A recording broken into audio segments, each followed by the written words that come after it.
Hi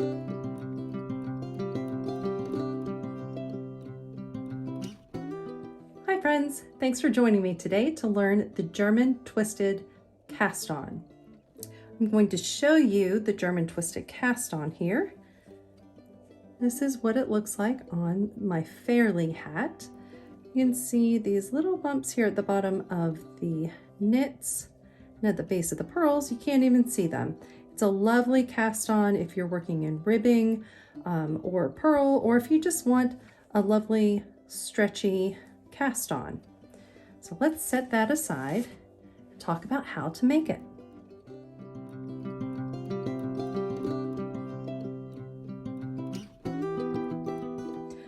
You are going to need a needle and your yarn.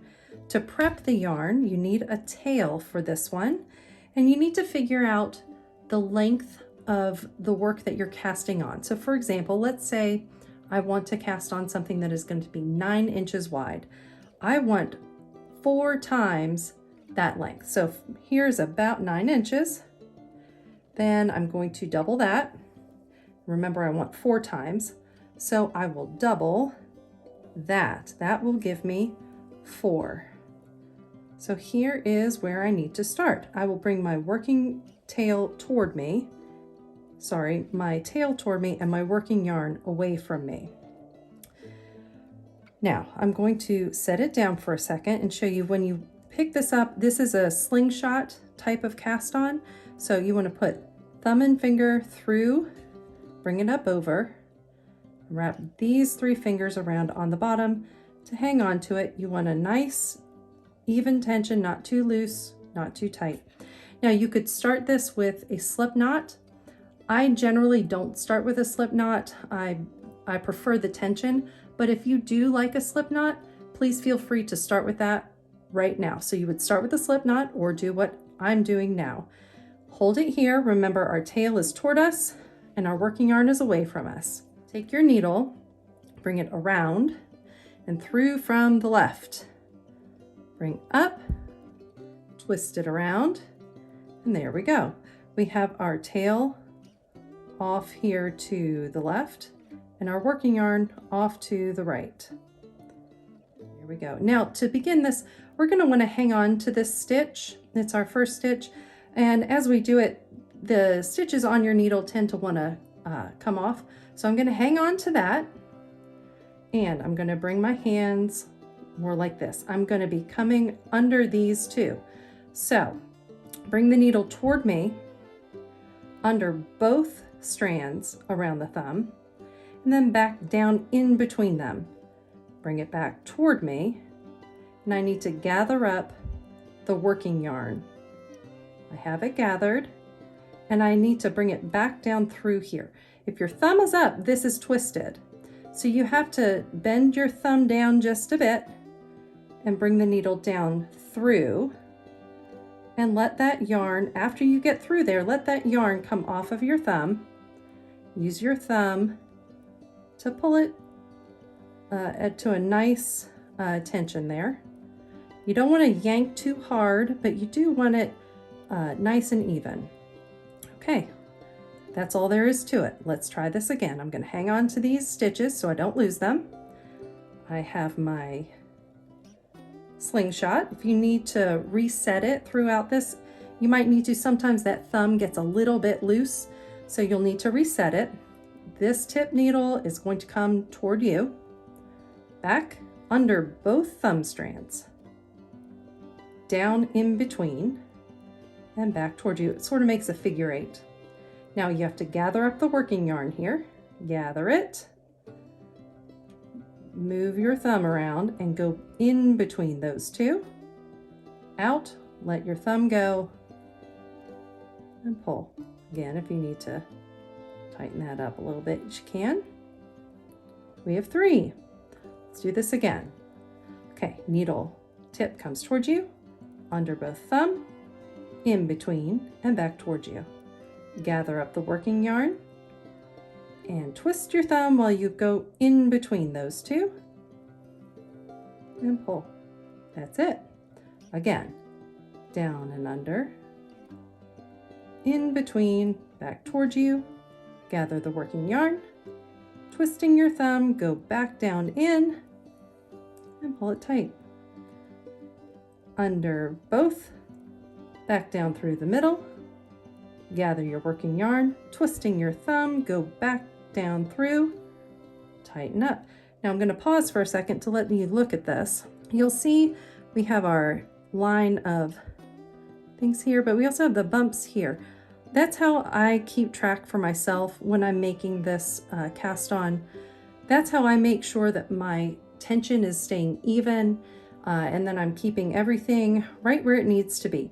Now, if those aren't there, it doesn't mean it won't be correct. That's just how I gauge it so I can keep track for myself. Let's do this a couple more times. Once you get this kind of swinging motion, it really just casts on itself. So here we go. Needle comes towards you and under, both. Back down through and towards you. Gather the working yarn, twisting your thumb, go down through the center. Tighten that up. Again, down under, down through, around, down, snug. I'm going to reset that. Down under both, down through the middle. Gather the yarn, twisting my thumb, back down through that loop, and tighten it. Under, through, around, through, no big deal. And one last time. Under, down through, around, back down through, and there you go. Now you will continue this until you have all of the stitches that your cast on requires. And I'm going to switch this over, do a few more cast on, and I'm going to show you a little trick that I have when I'm making something in the round. So I'll be right back.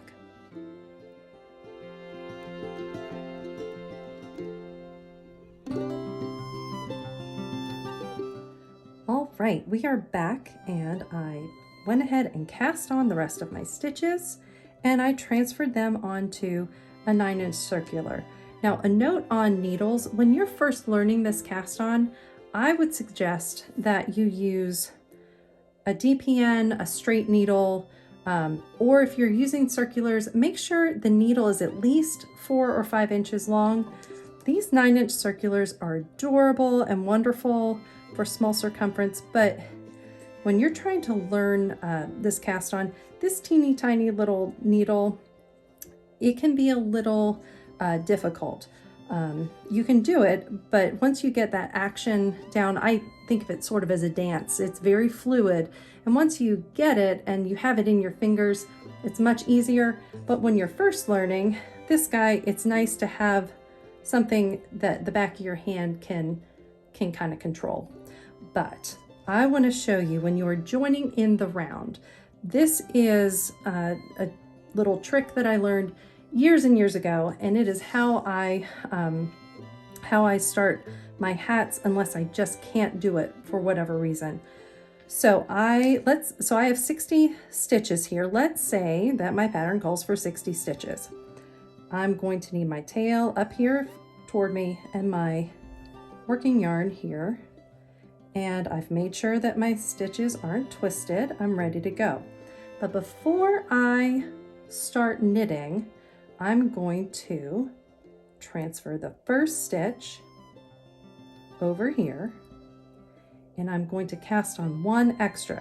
To do this, it's a little awkward, but you bring this back around, working yarn back around to the front, make your little